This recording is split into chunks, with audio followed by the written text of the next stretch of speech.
आयुष्यात निरोगी राहा, कारण चांगलोगी राहता येत नाही. म्हणून सगळ्याला एकच जाताना एक गोष्ट सांगून जातो, चांगलं काय निरोगी राहा. आणि माझ्यासोबत आलेले कीर्तनाला आलेले मृदंगाचार्य वारकरी त्यांना फोन केला. ऋतिक महाराजांनी हे कीर्तनाला जाता त्यांनी लगेच म्हणजे आलोच, वेळेवरती तुम्ही पोचला, गोड असा मृदंग वाजवला, तुमच्याही चरणी नतमस्तक होतो. आणि इकडे कीर्तनाला आलेले गायनाचार्य आमच्या बारामती तालुक्याचे वैभव नाना महाराज कदम, तुम्ही आला, तुमच्याही चरणी नतमस्तक होतो.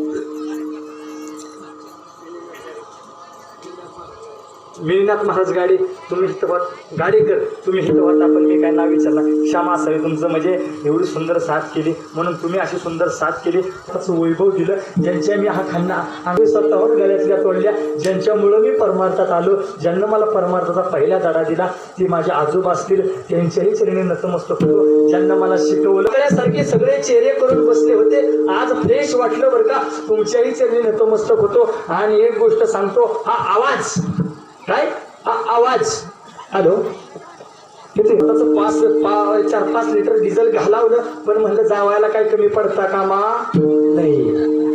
म्हणून यांची सुंदर अशी साऊंड सिस्टीम आहे, ज्यांना हात माझा आवाज तुमच्यापर्यंत पोहोचवण्याचं काम केलं, गोड सुंदर अशी साऊंड सिस्टीम आहे. तो माणूस माझ्या जवळच आहे, माझं मामा आहेत म्हणून मी त्या माणसाचं कौतुक करत नाही, कारण बसलाय म्हणून त्या माणसाचं कौतुक करतोय. नाही तर काय काय अवलादी अशा असतात, एकदा लावलं की बघायला येत नाही, बुवाचे काटला का पेटला का मेला.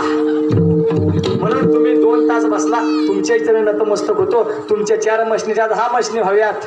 आपल्या कीर्तनावर जे सिस्टीम लावली, पुढच्या वर्षी 4 मशनी होणार. आपल्या कीर्तन वास्तुक शांतीला ठेवलं, 2रा मजला होणार. आपलं कीर्तन दुकानाच्या उद्घाटनाला ठेवलं, 2रं दुकान होणार. आणि आपलं कीर्तन लग्नाच्या वाढदिवसाला ठेवलं, ह्याचा विचार घरी गेल्यावर करा.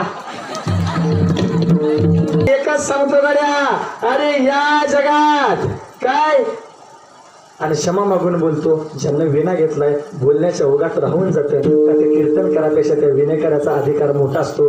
तुमच्या विना घेतला सुंदर असं मगासपासून हसत मोकरायला, असं हसल्यावर बरं वाटतं. नाही तर तुम्ही हसला नाही का नाही, मग मी तुळशीचं पान आणणार तुमच्या पोटात घालतो. आपला नियमच आहे, विनेकरी नाही हसला की लगेच तुळशीचं पान. म्हणून तुम्ही हसला, तुमच्या इथे नतमस्तक होतो. सगळे पुजारी दादा असतील, सगळे असतील, या अरे त्यांना जर मनावर घेतलं ना तर किती जरी माणसं असू द्या, काय कोणाला आमटी काय कमी पडणार. म्हणून तरुण पोरांना तुमच्या इथे नतमस्तक होतो. असंच सहकार्य करत राहा. आणि झालंय आपलं कीर्तन, आणि या कीर्तनासाठी ज्यांनी शूटिंगचं काम केलं ते माझे मित्र. अरे संकटच आली नाही पाहिजेत असे मित्र सांभाळा. हा म्हणून झालंय माझं कीर्तन, म्हणून सगळ्याला एकच सांगतो,